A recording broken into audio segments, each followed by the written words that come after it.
हो सकता है आप मेरी वीडियोस नहीं देख पा रहे हो। इसकी वजह मेरी वीडियोस पर लगने वाला बैन है। इस सूरत में आप या तो वीपीएन इस्तेमाल कर सकते हैं या फिर अपना कंट्री चेंज करके कोई भी और कंट्री कर दें, तो आपको मेरा चैनल पेज और मेरी तमाम वीडियोस दिखाई देने लगेंगी।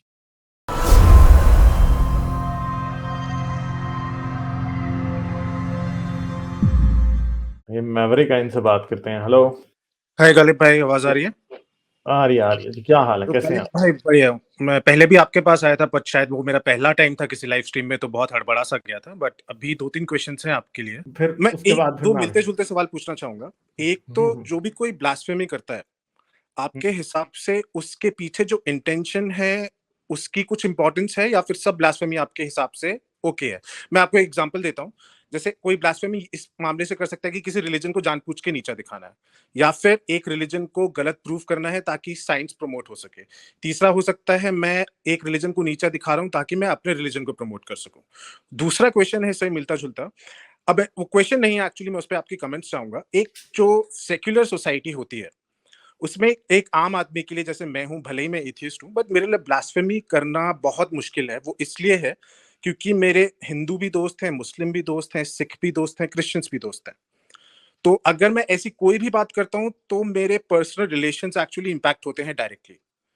तो अब मैं इन इस पे आपकी कमेंट चाहूंगा। जो मैंने पहला क्वेश्चन पूछा था, इंटेंशन मैटर करता है ब्लास्फेमी के पीछे या नहीं? इन दो चीजों पे मैं आपका इनपुट चाहूंगा। देखें, blasphemy as a personal crime कोई कुछ भी मैटर नहीं करता। कोई अगर ब्लास्फेमी करता है, किसी भी बात से करता है, तो मैं ये समझता हूं कि उसको मारना, उसको कैद में डाल देना, ये सब कुछ गलत है। ठीक है। अभी नूपुर शर्मा है, नूपुर शर्मा के केस पे मुझे एक डिसएग्रीमेंट है, मगर मैं एक बात से एग्री करता हूं, जो उसने बात की है उस पर उसको कोई सजा नहीं मिलनी चाहिए। हाँ, क्योंकि वो एक पोजीशन ऑफ पावर में थी, उसे वॉलंटरली ऐसी बात नहीं करनी चाहिए थी। ठीक है, आउट ऑफ डिसेंसी उसको ऐसी बात नहीं करनी चाहिए थी, क्योंकि वो एक पोजीशन ऑफ पावर में थी। वो इंडिया की रूलिंग पार्टी की इस वक्त मेंबर थी, तो उसे out of her own accord voluntarily ऐसी बात नहीं करनी चाहिए थी। मगर अगर उसने कर दिया, तो हम ये नहीं कहेंगे कि जी ये जो है ना, कि उसको उसको गोली मार दो या उसे मार दो या उसे। मैं तो ये भी कहता हूं, नुपुर शर्मा ने जो कुछ भी किया, अगर उसने माफी भी मांग ली, अगर उसने माफी मांगी है तो वो उसका अपनी वो है कि उसने मांग ली। मगर उसके ऊपर ये जो 295 का केस डाल के और उसे 1 साल के लिए जेल या जुर्माना, मैं तो इस बात के भी हक में नहीं हूं। ठीक है, मैं इस बात के हक में नहीं हूं। ठीक है, वो जो भी है पार्टी की थी, उसे नहीं ऐसा करना चाहिए था। वो एक बात मैं समझता हूं, as a position of power में होते हुए वो ना करती ऐसे। अगर वो एक नॉर्मल सिटीजन होती तो वो 100 बार ऐसे करती, मैं हमेशा ही उसको सपोर्ट करता। मगर क्योंकि वो पोजीशन ऑफ पावर में थी, तो मेरा स्टांस थोड़ा सा डिफरेंट है।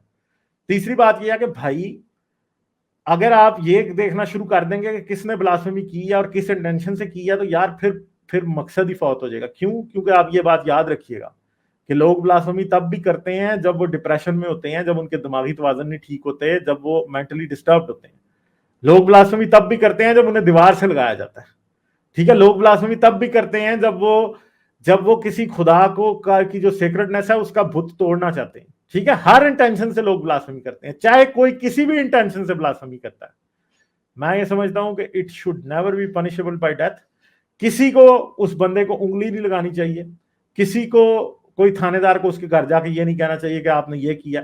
ठीक है, क्योंकि इसकी कोई लिमिट नहीं है। जिस दिन आप इस पे लिमिट लगाने शुरू कर देंगे, बात ये स्नोबॉल इफेक्ट होने लग जाएगा, पाकिस्तान वाला सिचुएशन बननी शुरू हो जाएगी। जैसे हाँ जी, हम जी पहले ब्लास्फेमी लॉ था, हमने जी ब्लास्फेमी लॉ बनाया पहले जी, ये रसूल और मोहम्मद की कोई गुस्ताखी ना करे। अच्छा, अब आगे बात अब वहां तक पहुंच चुकी है कि अब कोई शियों की किसी पर्सनालिटी को कुछ कह दे, कोई अबू बकर को कुछ कह दे, कोई अली को कुछ कह दे, उमर को कुछ कह दे, उस पर भी ब्लास्फेमी का पर्चा हो जाता है। तो बात बढ़ते ही चली जाती है।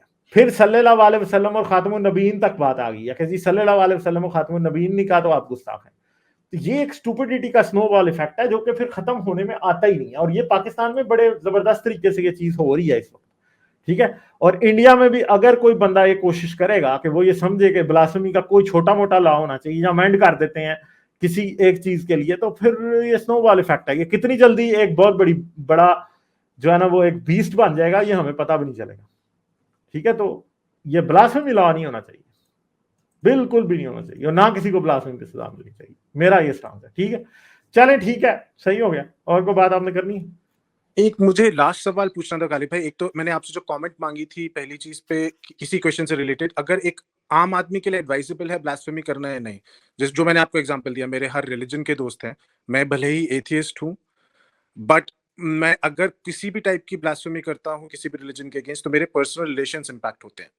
एक मैं इस पे आपकी कमेंट चाहूंगा, और एक मैं एक लास्ट क्वेश्चन लास्ट में पूछूंगा, छोटा सा क्वेश्चन है जो मेरे दिमाग में बहुत टाइम से खटक रहा है, बट आप इस पे कुछ कमेंट्स दे दें। आपके हिसाब से एडवाइजेबल है, करनी चाहिए, आपको कुछ गलत लगता नहीं है तो उस पे देखें, इसमें मुझे गलत कुछ नहीं लगता, मगर हर बंदे की अपनी सिचुएशन होती है, वो बेटर असेस कर सकता है कि उसे करनी चाहिए या नहीं करनी चाहिए।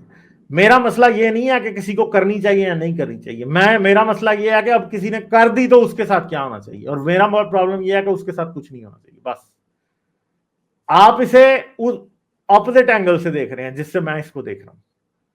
मेरा प्रॉब्लम ब्लास्फेमी करने से पहले उसकी इंटेंशन, किसी ने कोई कर रहा है, कोई किसी ने जानबूझ के की, किसी ने जानबूझ के नहीं की, किसी ने भूल में कर दी, ये सब बातें सेकेंडरी है मेरे लिए प्रॉब्लम ये है कि जब अब किसी से हो गई तो उसका क्या करना है। जब अब किसी से हो गई तो उसका कुछ नहीं करना भाई, उसको माफ करना है, या माफ आपने नहीं भी करना तो भाई आप उसको उंगली नहीं लगा सकते। आपका रिलीजन आपका प्रॉब्लम है, दूसरा आदमी जो उस रिलीजन को नहीं मानता उसका ओपिनियन उसके बारे में गलत ही होगा। देखें, अगर हम इस्लाम को मानते, तो क्या हम इस्लाम की ब्लास्फेमी करते? क्योंकि हमने तो इस्लाम की फिर रिस्पेक्ट ही करनी थी। तो जो लोग इस्लाम को नहीं मानते, वो इस्लाम को इसीलिए नहीं मानते कि वो इस्लाम को, उसकी होली पर्सनैलिटीज को, उसकी बुक्स को ना सेक्रेड समझते हैं ना रिस्पेक्टेबल समझते हैं। अगर वो रिस्पेक्टेबल समझते होते तो वो मुसलमान होते। इसलिए ये बात ही स्टूपिड है कि आप ऐसे लोगों से ये एक्सपेक्ट कर रहे हैं कि आपके रिलीजन की रिस्पेक्ट करेंगे जो उसको मानते नहीं है। क्योंकि ये बात हम सबको माननी चाहिए, हमें समझनी चाहिए। देखें, जैसे एक सिंपल सी बात है कि आप भी हैं, मैं भी हूं, 10 किस्म के लोग हैं एक जगह पे खड़े हुए, ठीक है? क्या आप ये कह सकते हैं कि रेड कलर पहनना ब्लास्फेमी है? नहीं कह सकता ना कोई भी।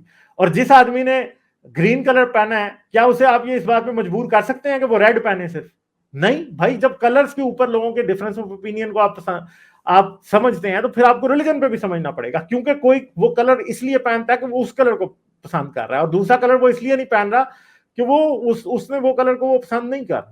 तो वो ये कह सकता है कि ये जो कलर आपने पहना है मुझे पसंद नहीं है, मुझे वही पसंद है जो मैंने पहना है, ठीक है? तो ये डिफरेंस ऑफ ओपिनियन है जिसकी रिस्पेक्ट असल में ये ब्लास्फेमी ने बिल्कुल ही खत्म कर दिया है। ये लोग ये समझने लगे हैं कि they are entitled to ask other people या टू फोर्स अदर पीपल कि जी वो इनके रिलीजन की रिस्पेक्ट करें। ये एंटाइटलमेंट वाला जो बिहेवियर है ना, बेसिकली ये तो दुनिया में किसी का भी हो तो ये गलत होता है। जब बच्चे ये समझने लग जाते हैं कि वो एंटाइटल्ड है तो वो माँ बाप की रिस्पेक्ट नहीं करते।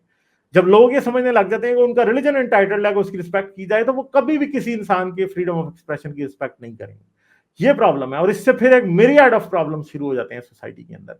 डिस्कशन का दरवाजा हमेशा के लिए बंद हो जाता है, और दूसरे तीसरे चौथे प्रॉब्लम फिर शुरू हो जाते हैं जिनका कोई एंड कहीं भी दिखाई नहीं देता। ठीक है जी, ये बात है। सही है, चले मैं अब आगे चलता लास्ट हूं। छोटा सा क्वेश्चन है, अगर आप अलाउ करें तो मैं पूछना चाहूंगा। असल में छोटे क्वेश्चन है, मगर उनके क्वेश्चन बड़े डिटेल वाले हैं ना। नहीं, मेरा एक बहुत ही छोटा सा क्वेश्चन है जो मेरे दिमाग में बहुत टाइम से खटक रहा है, आपसे पूछूं। आप अगर अलाउ अच्छा, करेंगे चलें तो मैं पूछ लें। पूछूंगा।